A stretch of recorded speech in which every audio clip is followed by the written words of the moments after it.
I'll show you in this tutorial how to add a Facebook share button on Hostinger website builder. So what you're gonna need to do is to use this website, and then here just paste your URL you want to share. You can select the layout here, the button size and the layout, and then you click on get code, iframe, click on that, select your code, Command Z, Command C, and then you're gonna go more settings, integrations, and sorry, not there. You're gonna go here to add element, and then here you go to embedded code, enter code, and just enter the code from here, embedded code, and now is just here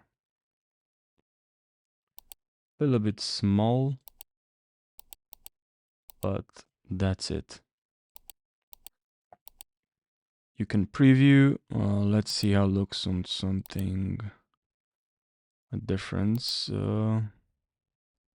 section. Yeah, so that's pretty much it. Now I still selected here large, but it's quite small actually. Just the button. Let's also just test this one from here.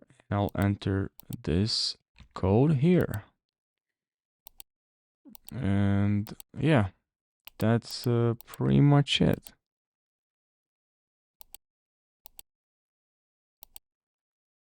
So this is how it looks like. And yeah, I hope you found this helpful. Thanks for watching and subscribe for more tutorials. I really appreciate it.